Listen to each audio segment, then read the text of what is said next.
Hello students, welcome to the new video of DK Goyal full book solution series. So students, आज की वीडियो में हम करने वाले हैं जनरल एंट्री का क्वेश्चन नंबर 27। इससे पहले के पिछले क्वेश्चन में पिछले वीडियो में करा चुका हूं। जिन स्टूडेंट ने वीडियोस नहीं देखी हैं जाके देख सकते हैं। तो चलिए स्टार्ट करते हैं। क्वेश्चन देखिए, जनरलाइज द फॉलोइंग। तो हमें यहाँ पे जनरल एंट्री करनी है। तो जनरल एंट्री का रूल क्या होता है? जनरल एंट्री का रूल बहुत ही सिंपल है कि जो भी चीज हमारे पास आएगी उसको हम एंट्री में पहले लिखेंगे। पहले मतलब हम उसको डेबिट करेंगे, और जो उसके बदले में जाएगा उसको हम क्रेडिट करेंगे या हम उसको बाद में लिखेंगे। ठीक है, तो पहली एंट्री देखिए। पहली एंट्री क्या है? Receive 1000 from sales of old newspaper and 5000 from the sale of old chairs. तो ये पुराना सामान पड़ा था और इसको हमने बेच के हमारे पास क्या आ गया? हमारे पास पैसा। ठीक है, तो एंट्री क्या बनेगी? हमारे पास आ गया पैसा, तो हम क्या लिखेंगे? जो भी चीज आती है उसको पहले लिखेंगे। हमारे पास आया पैसा, तो लिखेंगे कैश अकाउंट डेबिट। अब हमने पुराना न्यूज़पेपर मतलब रद्दी थी उसको बेचा, ठीक है, और पुरानी जो चेयर थी उसको बेचा। तो ऐसी अगर कोई चीजें होती हैं तो उसको हम लिख सकते हैं मिसलेनियस रिसिप्ट्स। क्या लिख सकते हैं? Miscellaneous receipts. तो हम क्या लिखते हैं? To miscellaneous receipts account. Amount कितनी है? 1000 और 1000। ठीक है, नेक्स्ट एंट्री देखते हैं। Second entry, goods costing 7000 given as charity. हमने 7000 का सामान चैरिटी के अंदर दे दिया। तो हमारे पास क्या आया? जो हमने पहले लिखा, हमारे पास आई चैरिटी। तो हम क्या लिखेंगे? सेकंड आएगा चैरिटी अकाउंट डेबिट। हमारे पास आई चैरिटी, और इसके बदले हमने क्या दिया है? सामान। और सामान को हम जब खरीदा था, हमने क्या लिखा था? परचेज। तो जब हम किसी को दे भी देंगे तो सामान को क्या लिखेंगे? परचेज के नाम से ही आएगा। सामान हमेशा परचेज के नाम से आएगा। तो लिखेंगे टू परचेज अकाउंट। कितने रुपए का सामान दिया है? 7000। तो 7007। ठीक है, थर्ड एंट्री देखते हैं। Arun pays us 63,000 after getting 10% discount for prompt payment। बोल रहे हैं कि अरुण ने हमें 63,000 रुपीज दे दिए, और उसने पेमेंट, प्रॉम्प्ट का मतलब होता है तुरंत पेमेंट करना। उसने बहुत जल्दी पेमेंट करी और इसलिए उसको डिस्काउंट मिला। कितना? 10% का उसको डिस्काउंट मिला। देखो, जो अरुण है उसने हमें पेमेंट कितनी करी है? उसने पेमेंट करी है 63,000। अब जो 63,000 है, ये 10% कम है ओरिजिनल वैल्यू से। तो ओरिजिनल वैल्यू हमेशा 100% होती है। तो ये कितना है? 10% कम है, तो इट मींस ये कितना होगा? ये होगा 90। तो 90 से डिवाइड करो और 100 से मल्टीप्लाई करो, तो हमें पता लग जाएगा कि ओरिजिनल वैल्यू कितनी थी। तो ओरिजिनल वैल्यू आ गई हमारी 70,000। इट मींस उसने 70,000 देने थे, उसने दिए कितने? 63, मींस 7,000 का डिस्काउंट। ठीक है, अब अरुण ने हमको पे किया है, तो इट मींस हमारे पास पैसा आया होगा। तो हम एंट्री में क्या लिखेंगे? फोर्थ एंट्री में कैश आया है, तो पहले आएगा कैश अकाउंट डेबिट। और इस क्वेश्चन में डिस्काउंट है। डिस्काउंट हमेशा कैश वाली साइड रहता है। जिस साइड कैश आएगा उसी साइड डिस्काउंट आएगा। इट मींस डिस्काउंट भी आएगा डेबिट में। और डेबिट वाले डिस्काउंट को क्या बोलते हैं? Discount allowed. It means discount allowed account debit. तो ये पैसा किसने दिया है? अरुण ने। अरुण ने पैसा कितना देना था? 70,000, पर उसने दिया कितना? उसने दिया 60,000। डिस्काउंट कितना हो गया? डिस्काउंट हो गया 7,000। ठीक है, अब नेक्स्ट एंट्री देखो, fourth entry, received cash from a debtor written off as bad debt last year 20,000। इसका मतलब है एंट्री का 20,000 रुपए पिछली बार हमने बैड डेट में डाल दिए थे। बैड डेट का मतलब होता है जो पैसा नहीं मिलना। तो हमने बैड डेट में डाल दिया, मतलब अब ये 20,000 रुपए नहीं मिलेंगे, पर वो पैसा हमको मिल गया।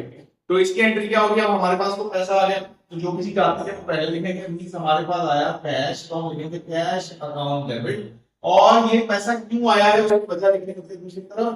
तो एक पैसा आया है क्योंकि बैड डेट जो है हमारे वो रिकवर्ड। तो क्या लिखेंगे? Bad debt recovered account. Amount इसकी कितनी है? अमाउंट इसकी है 20,000। 20,000 एंड 20,000। ठीक है, नेक्स्ट देखो fifth entry, sold goods costing 50,000 to Ashok on a credit at a profit of 20% on cost। तो हमने क्या किया? 50,000 का सामान 20% प्रॉफिट को बेचा। तो सामान कितना था? 50,000 का। इसका 20% निकालना है। किसी भी चीज का 20% निकालना हो, या तो आप 10% निकाल दो। 10% निकालने के लिए 0 हटाओ, 5,000 का 20 करना है तो कितना हो गया? डबल कर दो, कितना हो गया? 10। तो ये हो गया कितना? 60,000।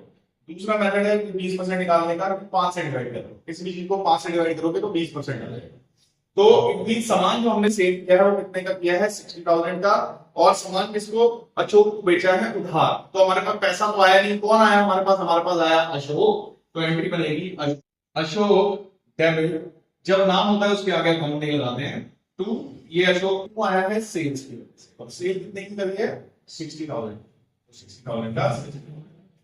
नेक्स्ट देखते हैं entry, six entry, sold goods costing 1 lakh for 1,40,000। बोल रहे हैं हमने सामान बेचा 1 लाख का, 1,40,000।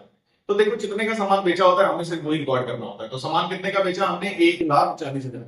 ठीक, तो क्या होगा, सेल्स हुई, यहाँ पे कुछ भी नहीं लिखा हुआ तो इट मींस पैसा आया। तो एंट्री क्या बनेगी नेक्स्ट वाली, सिक्स एंट्री बनेगी, पैसा आ गया भाई। तो एंट्री लिखेंगे कैश अकाउंट डेबिट, और ये पैसा क्यों आया है, क्योंकि हमने करी है सेल्स। तो टू सेल्स अकाउंट कितने की करी है, 1,40,000 एंड 1,40,000। ठीक है, नेक्स्ट एंट्री देखो, प्रोवाइड इंटरेस्ट ऑन कैपिटल 50,000।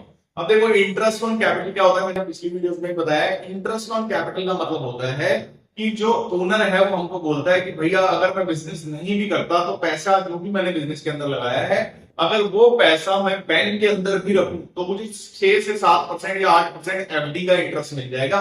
मुझे कुछ भी नहीं करना, वो पैसा मेरे पास फिर भी आ जाएगा। ठीक है, तो अगर मुझे रियल प्रॉफिट निकालना है, क्योंकि 5-7% तो मेरा खाली पैसे पड़े पड़े हो जाना था, तो रियल प्रॉफिट देखने के लिए ओनर हमसे जितना भी इंटरेस्ट बनता है उसका वैसे बाहर से वो हमसे ले लेगा। उसके बाद जो हमारा प्रॉफिट आएगा उसको वो ओरिजिनल प्रॉफिट मानेगा, क्योंकि जितना प्रॉफिट इतना प्रॉफिट अगर वो काम नहीं करता तब भी उसको मिल जाना था। तो इंटरेस्ट ऑन कैपिटल हम फर्म होते हैं, हमको ओनर को देना होता है। ठीक है, रीजन क्या है, रीजन मैंने आपको बता दिया कि क्यों देना होता है। ठीक, तो एंट्री क्या बनेगी, इंटरेस्ट ऑन कैपिटल की। हमारे पास क्या है, इंटरेस्ट ऑन कैपिटल हमारे लिए लॉस है, तो हम लिखेंगे interest on capital account debit. और इसके बदले में क्या हुआ, इसके बदले में हमने पैसा नहीं मिला, कैपिटल को बढ़ा दिया है, तो टू वाली साइड में कैपिटल लिखेंगे। अमाउंट कितनी, 20,000, तो मींस 20,000। ठीक है, नेक्स्ट एंट्री देखो, eighth entry, paid rent of building 60,000 by cheque, half the building is used by proprietor for residential purpose. बोल रहा है हमने किराया दिया 60,000 रुपए चेक से, उसमें से आधा ओनर ने घर बना रखा है, आधा उसने फैक्ट्री बना रखी है या शॉप बना रखी है। तो आधा तो बिजनेस का हो गया, मींस हमारा आधा है, आधा उसका पर्सनल। तो पर्सनल कोई भी खर्चा होता है उसको क्या बोलते हैं, उसको ड्राइंग्स बोलते हैं। मींस आधा पैसा ड्राइंग्स में जाएगा, बाकी क्या है, रेंट है, तो बाकी रेंट में जाएगा। मींस एट एंट्री में पहले आएगा रेंट अकाउंट डेबिट, और आधा रेंट है हमें 30,000 60,000 का, और बाकी उसके घर का रेंट है, घर के रेंट को बोलेंगे ड्राइंग्स, तो आएगा ड्राइंग्स अकाउंट डेबिट, वो भी 30 हो गया। इसकी हमने पेमेंट करी है चेक से, तो लिखेंगे टू बैंक अकाउंट, कितना, 60,000। ठीक है, अब नेक्स्ट देखो, last entry, outstanding salary at the end of the year 30,000। Outstanding का मतलब क्या होता है, आउटस्टैंडिंग का मतलब होता है पैसा देने वाला है पर हमने अभी तक नहीं दिया है। तो इसकी एंट्री क्या होती है, हमारी जो सैलरी है वो कन्वर्ट हो गई है आउटस्टैंडिंग सैलरी में। मींस हमारे पास क्या आया, हमारे पास सैलरी आ गई, और सैलरी के बदले में वो आउटस्टैंडिंग सैलरी में कन्वर्ट हो, ये आउटस्टैंडिंग सैलरी का शॉर्टकट। ठीक है, अमाउंट इसकी कितनी है, अमाउंट है इसकी 30,000, तो आएगा 30,000। ठीक है, सो आई होप आपको ये क्वेश्चन अच्छे से समझ आया होगा। मिलते हैं नेक्स्ट वीडियो में इस चैप्टर के नेक्स्ट क्वेश्चन के साथ।